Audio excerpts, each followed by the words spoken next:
ચલો મિત્રો, આપણે આવી ગયા છે પાલનપુરના અંદર. આપણો હોટલની અંદર આપણે રોકાયેલા હતા, તો અહીંયા આપણે બહાર આવ્યા તો અહીંયા આગળ સ્વામી ગુરુકુળની સામે અહીંયા આગળ એક ઘૂઘરાવાળા કાકા છે, પુષ્પેન્દ્રસિંહ. ઝૂકેગા નહીં સારા અને કાયદેસર નથી ઝૂકતા. એ અહીંયા આગળ તમે જુઓ તો પોતાની સાયકલ ઉપર અહીંયા ઘૂઘરા વેચે છે. તો આપણે જાણી લઈએ કઈ રીતનું છે. तो पुष्पेंद्र सिंह, आप यहाँ पे क्या क्या बेचते हो? इधर पे सर घूंघरा बेचते हैं। हाँ।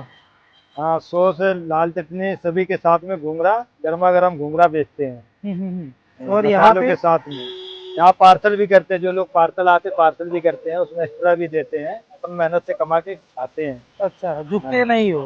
सही है ना? सर हाँ, झुकते नहीं, अपना मेहनत का खा रहा ना सर, झुकने का काम ही नहीं, अपना अच्छा, खुद का तो काम। अभी आप क्या बना रहे हो यहाँ पर? अभी सर जो आज आपके लिए पार्सल बनाता है, आप आए तो आपके लिए पार्सल बना सकते हैं। आप बोल बना देंगे दीजिए, तो सर। बना दीजिए।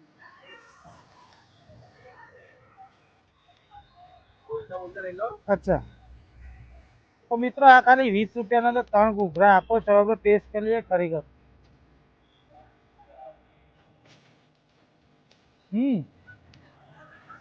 મિત્રો ટેસ્ટના અંદર એક નંબર. તો પાલનપુરના વાસીઓ અહીંયા આગળ એડ્રેસ નીચે આપેલું છે, તમે અવશ્ય મુલાકાત લો.